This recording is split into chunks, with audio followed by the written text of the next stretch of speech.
영화 컨택트를 본 적 있나요? 지구에 외계 생명체가 도착하고 언어학자인 루이스는 그들과 소통을 시도합니다. 그런데 그들의 언어는 우리가 아는 것과 전혀 다릅니다. 말의 순서도 없고 시간의 흐름도 무시하죠. 그리고 점점 놀라운 사실이 드러납니다. 언어를 배우면 사고방식까지 달라진다. 언어는 단순한 말이 아니라 우리가 세상을 인식하고 이해하는 방식이라는 거죠. 그런데 이 질문을 이미 100년 전 철학처럼 깊이 고민했던 인물이 있습니다. 오늘의 주인공, 구조주의 언어학의 시작점, 바로 페르디낭드 소슈르입니다. 19세기 말, 언어학자들은 주로 옛날 언어의 역사를 연구했어요. 언어가 시간에 따라 어떻게 변했는지를 보는 거였죠. 하지만 소슈르는 여기에 전혀 다른 질문을 던졌습니다. 언어란 지금 이 순간 사람들 머릿속에 어떤 구조로 존재할까? 그는 언어를 단순한 말이나 단어의 모음이 아니라 우리 사회 전체가 공유하는 하나의 시스템, 구조로 바라봤어요. 그리고 이렇게 말했죠. 우리가 봐야 할 것은 말, 빠롤이 아니라 언어, 랑그다. 그는 랑그와 빠롤이라는 개념을 도입했습니다.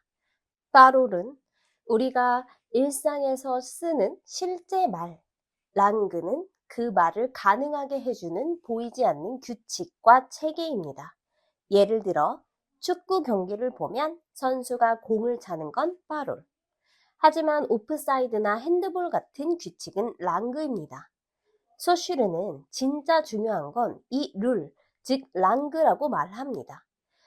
즉 개개인이 지금 하는 말이 아니라 모든 말의 규칙과 관계를 이루는 언어의 구조를 분석해야 한다는 거예요.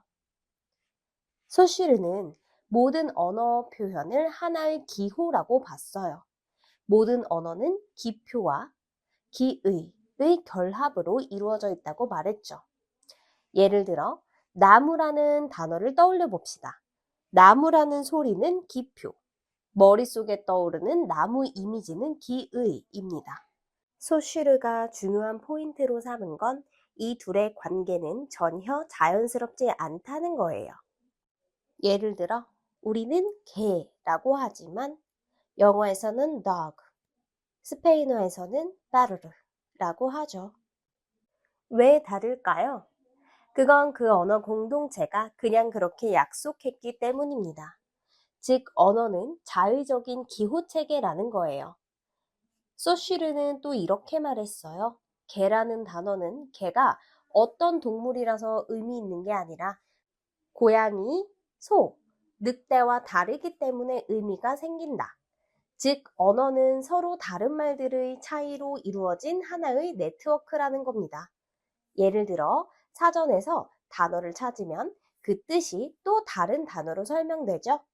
기쁨을 찾으면 즐거움, 행복이 나오고 불행과 대비되며 의미가 더 분명해져요.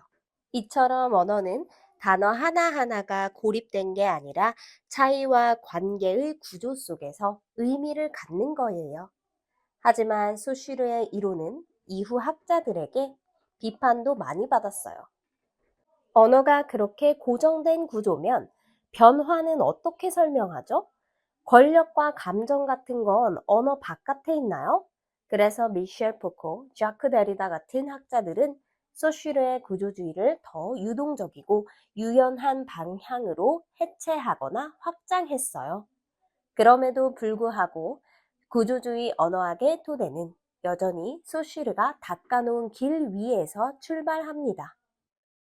영화 컨택트에서 루이스는 외계 언어를 통해 세상을, 시간의 흐름을, 심지어 자기 인생을 다르게 보기 시작합니다.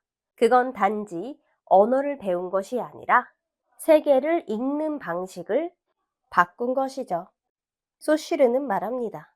언어는 단순한 표현이 아니라 세계와 인간 사이의 구조다. 우리가 쓰는 말, 단어, 표현 하나하나는 사람과 사람 사이의 약속이자 의미와 의미 사이의 긴장 속에서 존재합니다. 말은 그냥 말이 아니었습니다. 우리가 생각하고 느끼고 살아가는 방식, 그 자체였죠.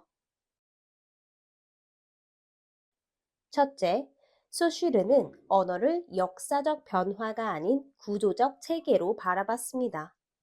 둘째, 그는 랑구아 빠룰, 기호와 기표, 기의의 구분을 통해 언어를 해부했습니다.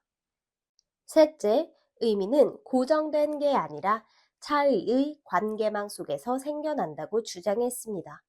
넷째, 그의 이론은 철학, 문학, 정신분석, 인류학 등 현대 인문학 전반에 영향을 주었습니다. 우리가 말하는 방식은 세상을 바라보는 방식이다. 소슈르